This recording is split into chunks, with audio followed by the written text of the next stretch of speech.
नमस्कार दोस्तों। कहानियों की श्रृंखला में आज सुनेंगे मालती जोशी जी की कहानी बोल रही कठपुतली।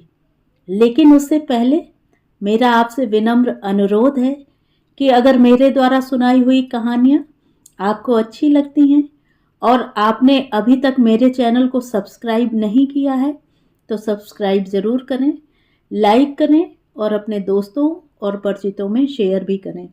बेल आइकन दबाना बिल्कुल भी ना भूलें। आज सुनिए बोल रही कठपुतली। उन्होंने एक धमाके के साथ दरवाजा बंद किया और दनादन सीढ़ियां उतर गए। उनकी हर पदचाप, यहां तक कि स्कूटर स्टार्ट करने की आवाज भी उनके उखड़े हुए मूड का पता दे रही थी। बात मूड उखड़ने की ही थी। बेचारे हवा में उड़ते हुए घर में दाखिल हुए थे। सोचा होगा प्रमोशन की खबर सुनते ही पत्नी खिल उठेगी। महीनों से जिस ऑर्डर की प्रतीक्षा थी, उस ऑर्डर की कॉपी हाथ में लेकर उसे चूम लेगी। हर्ष विह्वल होकर बच्चों को यह खुशखबरी सुनाएगी। भागकर पड़ोस में भी यह समाचार दे आएगी। उल्लसित होकर अपने हनुमान लला के लिए 5.25 किलो लड्डुओं का ऑर्डर देगी। पर पत्नी की प्रतीक्षा इतनी ठंडी, उदास और बेजान रही कि कोई भी आहत हो जाता। पर आभा भी क्या करे, खुशी तो उसे भी कम नहीं थी। पर प्रमोशन के साथ यह ट्रांसफर का पुछल्ला भी साथ लगा आ गया और उसका दिल बैठ गया। और फिर अनायास ही उसके मुंह से निकल गया, अब मेरे स्कूल का क्या होगा। अमित कुछ क्षण तो उसे हतप्रभ से देखते रह गए, फिर एकाएक पलटकर बाहर निकल गए। उनके इस तरह चले जाने के बाद ही उसे होश आया कि दफ्तर से थके मांदे आए थे और वह उन्हें एक कप चाय भी नहीं पिला सकी। उनके जाते ही बच्चे उस पर टूट पड़े। हद करती हो ममा तुम भी, मोना बोली। पापा का सारा मूड खराब कर दिया। बेचारे कितनी उमंग लेकर घर लौटे थे। ये तुम्हारा स्कूल ना हुआ बस मुसीबत हो गया है। 24 घंटे तुम्हारे दिमाग में यही घूमता रहता है। सच ममा, कभी कभी तुम बहुत सेल्फ सेंटर्ड हो जाती हो। मुकुल बोला, दूसरों की फीलिंग्स का जरा भी ख्याल नहीं करती। बहुत दिनों तक अकेली रहती रही हो ना, इसीलिए। और शायद इसीलिए घर से उतना अटैचमेंट भी नहीं रहा। यह मोना थी। मुझसे कोई पूछे तो मैं कहूंगा आई एम डैम हैप्पी। बहुत राहत महसूस हो रही है मुझे। पापा के प्रमोशन की खुशी से भी ज्यादा बड़ी है ट्रांसफर की खुशी। इसी बहाने तुम्हारे सोशल वर्क से तो मुक्ति मिलेगी। कैसे कैसे गलीच बच्चे इकट्ठा कर लेती हो। शिट, मुझे तो देखते ही घिन आती है। इतनी ज्यादा खुशी मत मनाइए भैया। आप क्या सोचते हैं मम्मी रायपुर जाकर घर में बैठी रहेंगी? इम्पॉसिबल। वहां फिर कोई नया कारोबार शुरू हो जाएगा। आभा हैरत से उन दोनों को देखती रह गई। ये उसके अपने बच्चे थे, पर एकदम दादी के अंदाज में उसे डांट रहे थे, ताने दे रहे थे। वैसे इसमें उनका कोई दोष नहीं है। घुट्टी में संस्कार तो दादी के ही पड़े हैं। आभा ने तो केवल जन्म भर दिया है। केवल उस एक रिश्ते को छोड़कर कहीं भी तो कोई समानता नहीं है, सामंजस्य नहीं है। मुकुल तो फिर भी उससे कुछ मिलता जुलता है, पर मोना ने तो रूप रंग भी उसका नहीं लिया। बिल्कुल अपने पापा पर गई है। बच्चों की दादी बड़े ठसक के साथ बार बार यह कहती थी, शुक्र है भगवान का छोरी अपनी मां पर नहीं गई। लड़के का तो ठीक है, उसका रूप कोई नहीं देखता, पर छोरी की तो शादी न हो पाती। पता नहीं कितनी बार उसे सुनाकर यह जुमला उछाला गया होगा। उसकी सहनशीलता आखिर एक दिन जवाब दे ही गई। बोली, उसकी चिंता आप क्यों करती हैं माँ जी? ईश्वर सबके जोड़े बनाकर भेजता है। उसकी माँ को ब्याहने वाला भी मिल ही गया था, उसे भी मिल जाता। ये लो और सुनो। अरे हमारे जैसे अंधे और बुद्धू क्या पंसेरियों से मिलते हैं? मन तो हुआ था कि चीख कर कह दे, आप लोग ऐसे अंधे नहीं थे माँ जी, न बेवकूफ थे। खूब देखभाल कर शादी की है। मुझे मालूम है कोई मेरे रूप रंग पर नहीं रीझा। 12 तोला सोना और 25,000 नगद की बात सुनकर आपके मुंह में पानी भर आया था। वे 25,000 तो आपने अपनी लड़की की शादी के लिए उठाकर रख दिए थे। 25 पैसे भी मुझ पर खर्च नहीं किए। उल्टा मेरी एमए की डिग्री को जिंदगी भर भुनाते रहे। घर में महाभारत मच जाने के डर से अपने मन का गुबार वह कभी नहीं निकाल पाई। हमेशा सब्र का घूंट पीकर रह गई है, इसीलिए शायद बच्चे भी उसे कभी ठीक से समझ नहीं पाए। उनके कोमल अंतस पर माँ की वही प्रतिमा अंकित है जो उनकी दादी ने बनाई है। तभी तो वे कहते हैं कि हमेशा घर से दूर रहने के कारण तुम्हें घर का अटैचमेंट नहीं रहा। कोई उन्हें यह बताए तो कि घर उसने अपनी मर्जी से नहीं छोड़ा था, उसे बाकायदा घर से बाहर भेजा गया है। नौकरी का उसे कभी शौक नहीं रहा, बल्कि एक तरह से चिढ़ ही थी, पर उसे नौकरी करनी पड़ी ताकि सास ससुर की गृहस्थी सुचारू रूप से चल सके। अपने तिकड़मी और घाघ ससुर की याद आती है तो आज भी उसका तन मन सुलग उठता है। जब देखने आए थे तो उसका सुलेख देखने के बहाने एक प्रार्थना पत्र लिखवा लिया था। वह तो बहुत झल्लाई थी। एमए पास लड़की से कोई इस तरह इबारत लिखवाता होगा, पर घर में पिता का कठोर अनुशासन था। उनकी आंखों के मौन आदेश की वह अवहेलना नहीं कर सकी। ससुर महोदय खुशी खुशी उसका वह प्रार्थना पत्र और सर्टिफिकेटों का पुलिंदा संभालकर चलते बने थे। अगले हफ्ते ही डाक से सारे सर्टिफिकेट्स लौट आए थे और वर पक्ष की स्वीकृति का पत्र भी। लिखा था कि लड़का कन्या के बुद्धि वैभव से इतना अभिभूत है कि लड़की स्वयं देखने की जिद भी उसने छोड़ दी है। इस सुसंवाद में आगामी षड्यंत्र की जरा भी बू होती तो वह इससे इनकार कर देती, भले ही उसे अपने पिता की नाराजगी का शिकार होना पड़ता। पर पता तो उसे तब चला जब वह अपनी दहलीज छोड़ चुकी थी। उसके हाथों की मेहंदी अभी उतरी भी नहीं थी कि उसके हाथों में नौकरी का नियुक्ति पत्र थमा दिया गया। ससुर जी बड़ी शेखी बघार रहे थे कि शिक्षा मंत्री के सचिव की दोस्ती बड़ी काम आई है। एक ही फोन में काम बन गया। सचिव की दोस्ती शायद नौकरी दिलवाने तक ही सीमित थी, क्योंकि नियुक्ति हुई थी पास के कस्बे के एक हायर सेकेंडरी स्कूल में। कस्बा क्या, वज्र देहात था। किसी प्रभावशाली स्थानीय नेता के सौजन्य से वहां स्कूल खुल गया। हनीमून को ताक पर रखकर फौरन वहां ज्वाइन करना पड़ा। पति की सारी छुट्टी उसके लिए घर ढूंढने में, उसे ठीक से सेटल करने में बीत गई। ससुर बोले, अभी ज्वाइन कर लो, आगे पीछे ट्रांसफर करवा लेंगे। लेकिन ट्रांसफर का मुहूर्त बड़ी देर में निकला। इस बीच उसके 2 बच्चे हो गए, ननंद की शादी हो गई, ससुर परलोक सिधार गए। तब कहीं वह अपनों के बीच आकर रह सकी। सास को लकवा न मारा होता तो शायद अब भी कोई इस विषय में पहल न करता। मां पर जी भर कर भुनभुनाने के बाद बच्चे अपनी राह चले गए। शाम के समय घर में बैठे रहना उनके लिए असंभव था।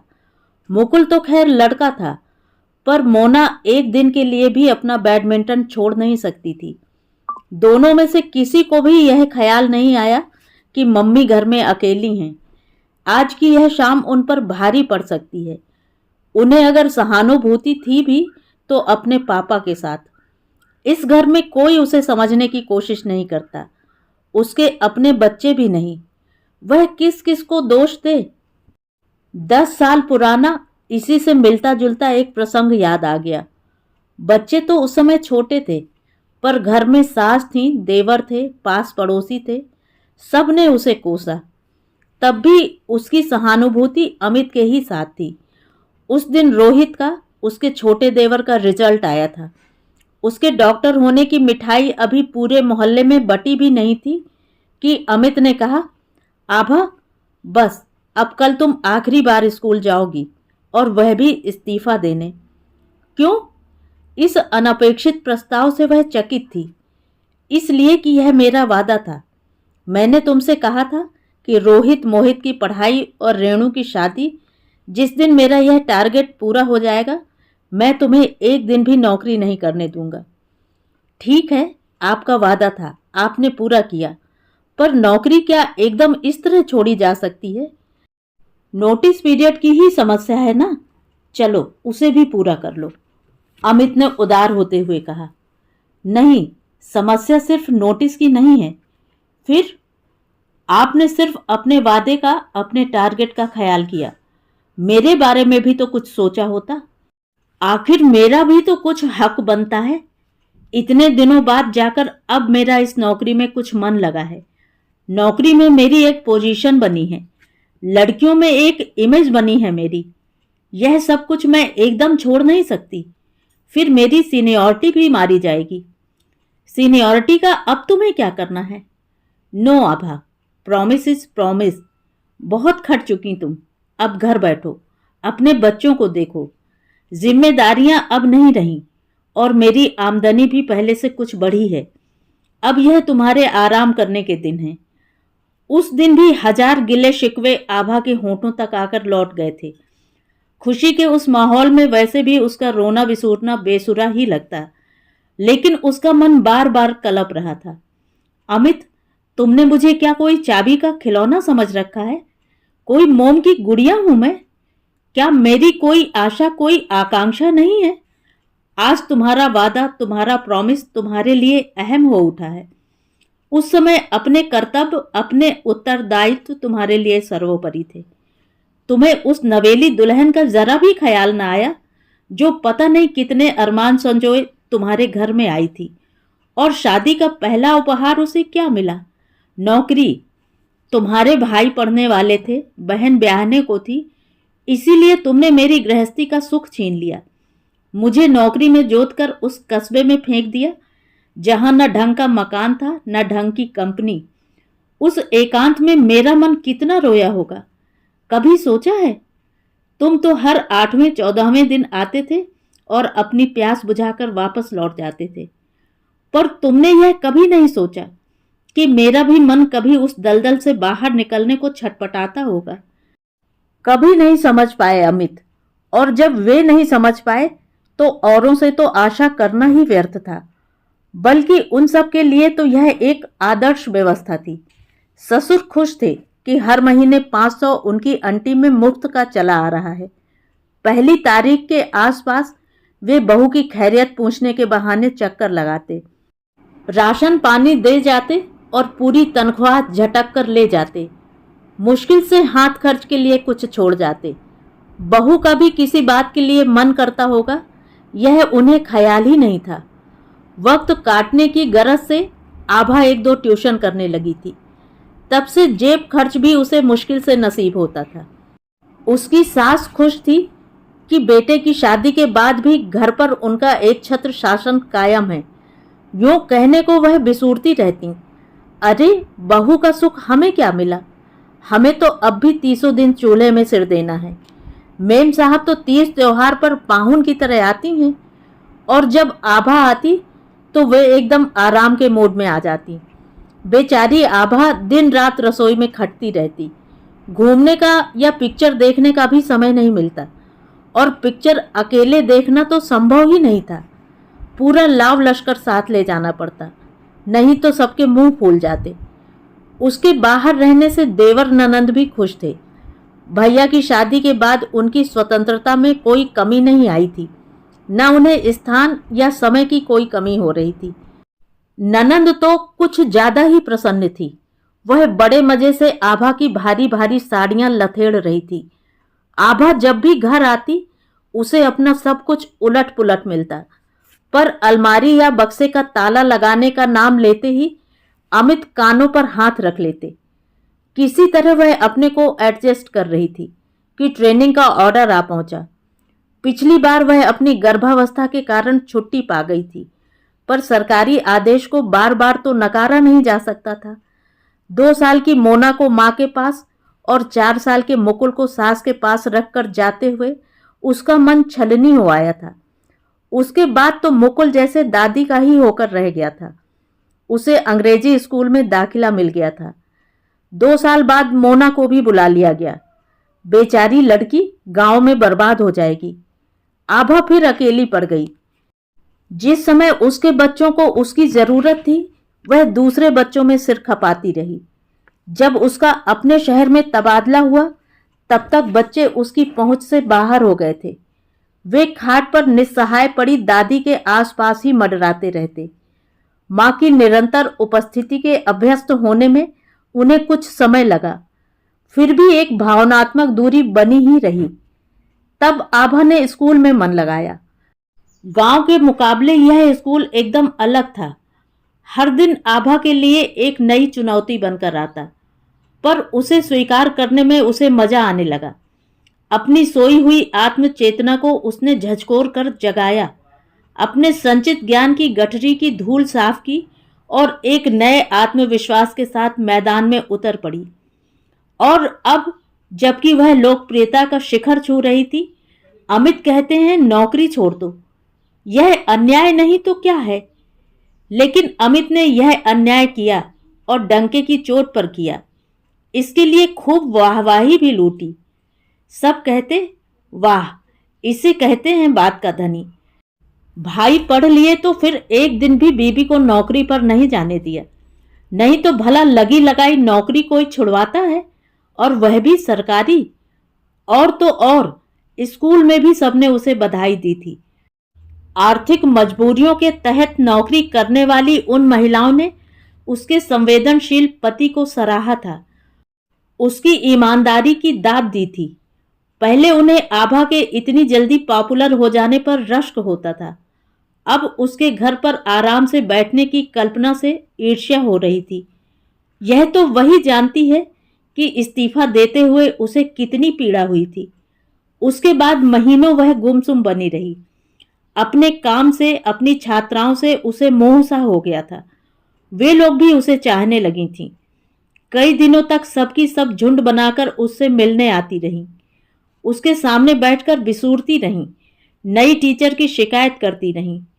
कुछ दिनों बाद उनका वह जोश खत्म हो गया, पर पत्र बराबर आते रहे, प्यारे प्यारे कविता से, शायरी से भरे पत्र, जिनके हर शब्द से उन किशोरियों का अकृत्रिम स्नेह झलकता था। आभा उन पत्रों को बार बार पढ़ती और पुलकित होती, फिर किसी गुप्त धन की तरह सहेज कर रख देती। घर में और किसी को उनमें दिलचस्पी नहीं थी, उल्टे वह सब मजाक ही बनाते थे। धीरे धीरे वे पत्र भी आने बंद हो गए। इस उम्र का जोश बस थोड़े ही दिनों का होता है, और तब आभा एक निचाट खालीपन से भर उठी। उसे लगा कि उसके भीतर कुछ है जो पड़े पड़े जंग खा रहा है। सास जब तक रही तब तक उनकी सेवा टहल में समय कट जाता था, पर उनकी मृत्यु के बाद तो जैसे करने को कुछ रहा ही नहीं। खाली समय उसे काटने को दौड़ने लगा। मन बहलाने के लिए उसने यूं ही महरी की बेटी कुसुमा को जबरदस्ती पढ़ाना शुरू कर दिया। तब केवल समय काटने की बात मन में थी, पर कब उसके विद्यार्थी 1 से 4 और 4 से 40 हो गए, उसे पता ही नहीं चला। उसका स्कूल पहले तो घर के बरामदे से निकलकर मेहता साहब के गैराज में आया, और अब तो रावत साहब के आउट हाउस में धड़ल्ले से चल रहा है।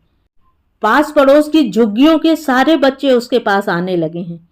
उन्हें संस्कारित करने में उसे अजीब सी तृप्ति मिलती है। उसके इस शौक को पहले सबने पागलपन या फिजूल का खप्त करार दे दिया था, पर आभा को यह जानकर खुशी हुई कि उस जैसी पागल औरतें दुनिया में और भी हैं। अपने भीतर के खालीपन को भरने की कोशिश में उसे कई हमजोलियां मिल गईं। ऐसी महिलाएं मिली जो अपना खाली समय किटी पार्टियों में गुजारना नापसंद करती थीं। उसकी अपेक्षा वे दोपहर के 2 घंटे इन बच्चों को देने के लिए तैयार थीं। कुछ बहनें खुद आकर आभा के छात्रों को पुराने कपड़े बांट जाया करती थीं। कुछ माताएं अपने लाडले का जन्मदिन इन निर्धन बच्चों के बीच मनाना अधिक श्रेयस्कर समझती थीं। वह एक दिन उनके लिए त्योहार का दिन हो जाता था।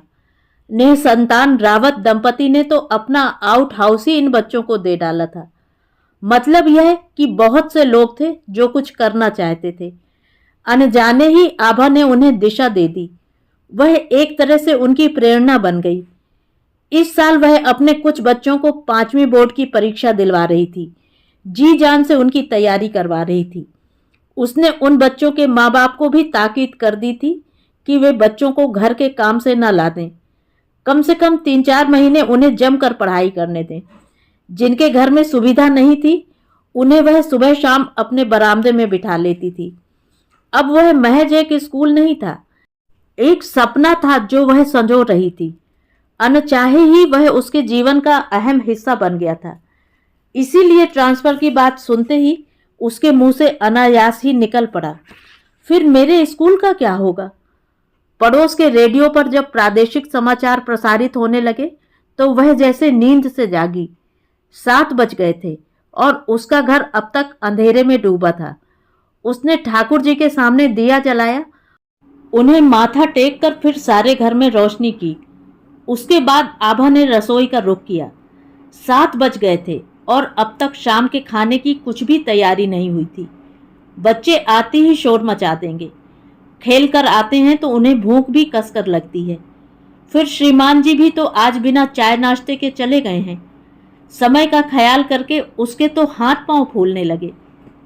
उसने मशीन की सी फुर्ती से सब्जी काटना शुरू किया।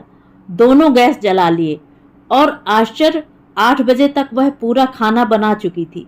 मजे की बात तो यह थी कि अनजाने ही सारा खाना अमित की पसंद का बन गया था।